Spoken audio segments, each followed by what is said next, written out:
Robert, Marie-Louise, Désiré, vous avez la parole. Anthony aussi. Tu sais, non, par exemple, c'est difficile pour le mental d'accepter l'unité parfaite. Et comme c'est difficile, le mental doit chercher quoi faire. Et là, le mental tombe dans l'erreur encore. Parce qu'il pense qu'en faisant, il va avoir. Il ne sait pas que c'est en donnant qu'il reçoit. Donc, il va vouloir faire quelque chose pour soit augmenter, comme disait Lucie, l'énergie, améliorer le monde. Tout ça, c'est dans le faire. Alors que le faire ne doit plus exister. Tu dois être. On fait pour avoir plus, on fait pour s'améliorer, on fait pour être parfait parce qu'on croit qu'on n'est pas parfait. Mais quand voilà. on a déjà tout et qu'on est tout, il n'y a plus rien à faire, il n'y a qu'à être.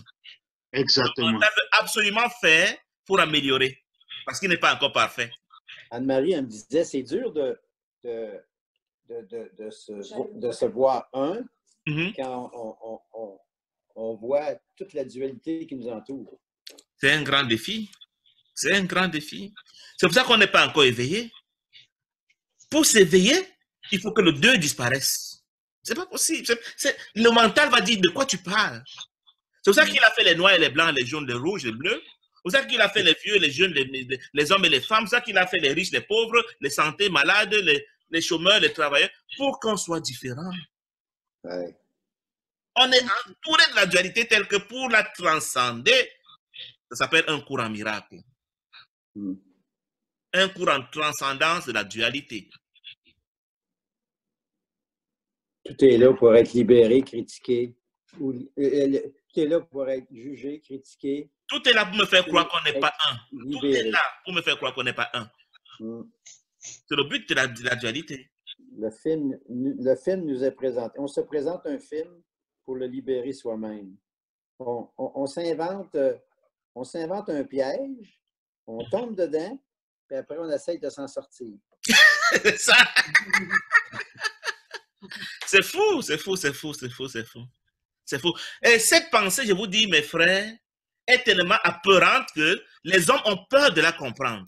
Parce que la comprendre, ça t'enlève toute l'excuse de pourquoi je suis là, machin. Tu comprends que c'est toi-même qui ne veux pas reconnaître que Guy est toi, Robert est toi, Désiré est toi. Exactement, oui. C'est fascinant. Et tu comprends donc que chaque fois que tu parles de l'autre ou que tu attaques l'autre, c'est toujours et toujours toi seul, de toi seul que tu parles.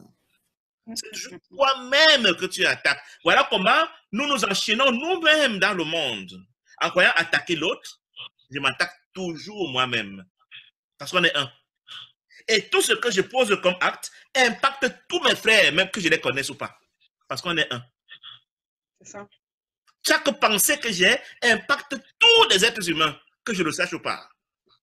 C'est fascinant. Une responsabilité qui nous fait peur. Que de savoir que je suis le destructeur de l'univers. Quand je peux être le sauveur de l'univers. On préfère dire non, c'est pas moi, c'est l'ego. Ce n'est pas moi, c'est désiré. C'est pas moi, c'est l'autre. On appelle ça rejeter la culpabilité, nier la responsabilité, projeter la culpabilité. Trouver quelqu'un d'autre qu'on pourra accuser d'être la cause de la chose, alors que c'est moi qui suis la cause de la chose. Bonjour Anthony. Bonjour. Je voulais dire si tout le monde, si on est un, qu'on impacte, chacun impacte tout le monde, il y a bien une notion d'énergie à quelque part. Forcément dans le rêve, oui. Une notion d'énergie, mais si on impacte les uns aux autres à travers la parole ou la pensée ou à travers quoi que ce soit, il y a bien une notion d'énergie, un échange de quelque chose. Si tout le monde est un, unifié à quelque part, mais si aujourd'hui on se retrouve plusieurs et qu'à quelque part on se retrouve unifié, c'est qu'il y a des liens. Des liens, c'est ce qui forme une énergie. Je ne sais pas, je demande. Mais moi, c'est ce que je pense. C'est parce que tu t'es parlé au début de l'exposé. J'ai expliqué qu'il y a deux matériaux qui constituent l'univers. Il y a l'univers réel qui est constitué seulement d'une énergie qu'on appelle le pur esprit ou la lumière. Et l'univers illusoire qui est constitué d'une énergie que nous appelons une énergie. Donc nous sommes un, dimension réelle, dans l'énergie réelle qu'on appelle le pur esprit. Et nous sommes un, dimension illusoire, dans l'énergie illusoire qu'on appelle l'énergie. Donc, je peux choisir de faire la promotion de l'énergie illusoire et de vouloir être un dans l'énergie illusoire, j'appelle ça l'éveil. Comme je peux choisir de faire la promotion de l'énergie réelle que j'appelle le pur esprit et de vouloir voir mon frère pur esprit en moi, j'appelle ça l'illumination. C'est mon choix. J'ai le droit de choisir.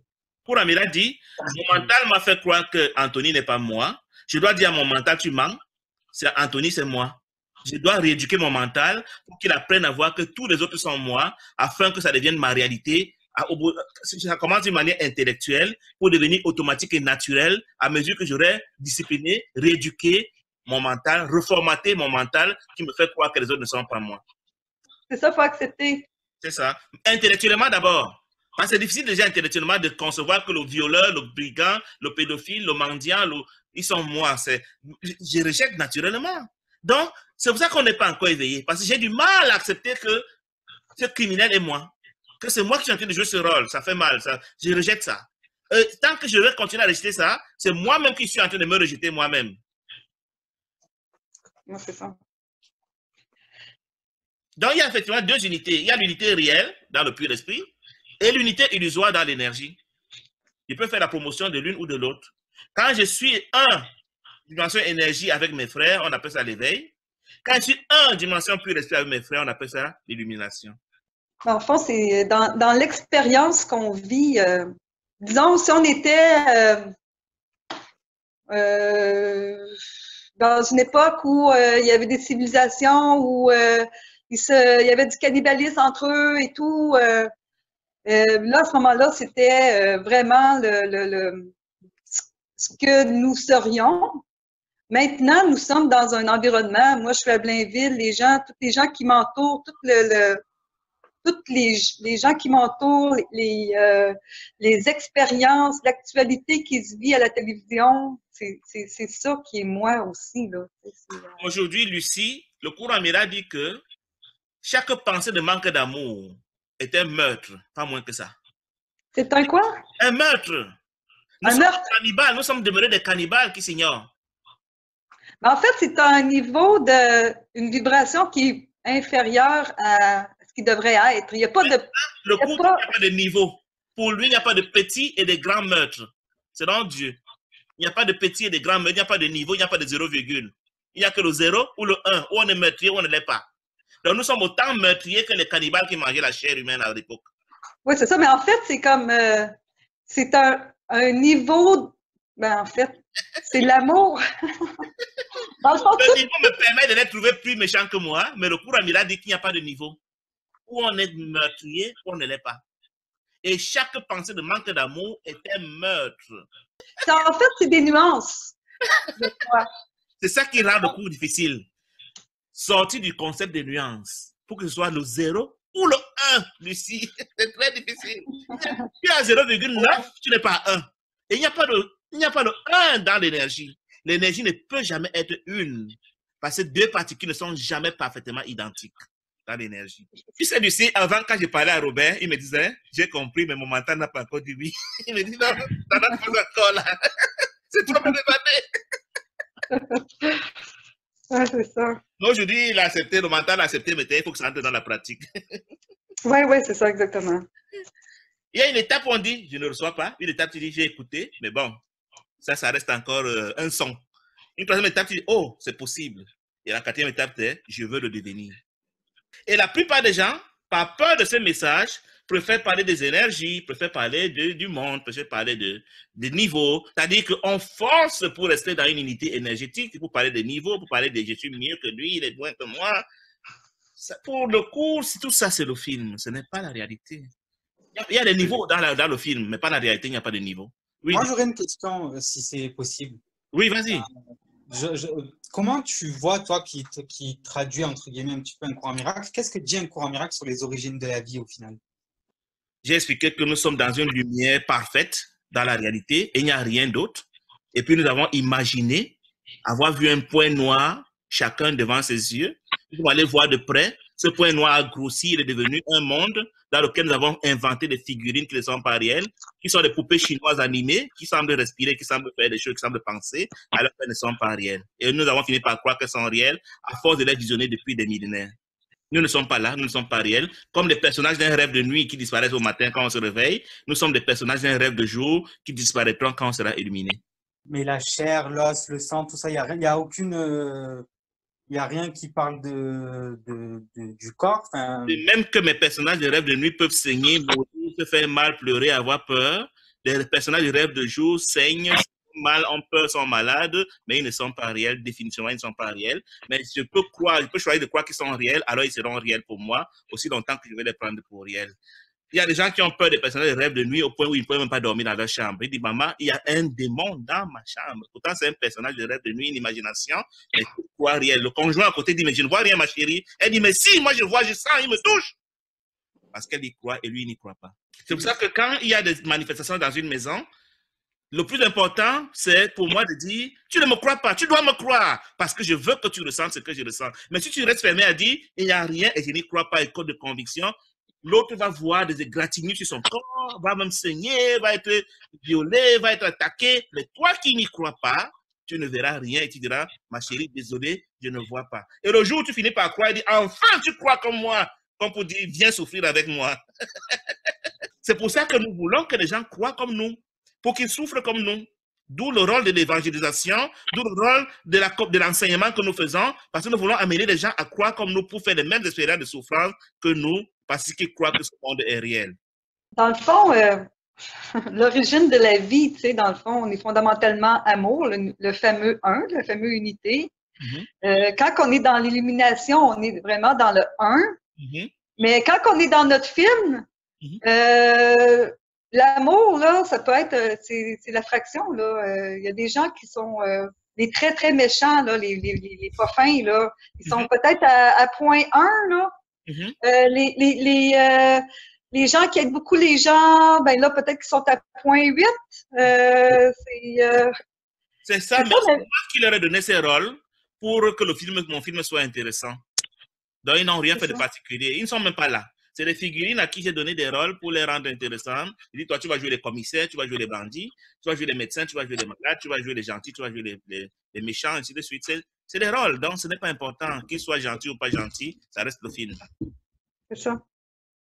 Mais c'est ça, le film, lui, il génère des points 1, puis il génère des points 5, puis il génère c'est le principe du film. Il a des niveaux, il a des opposés.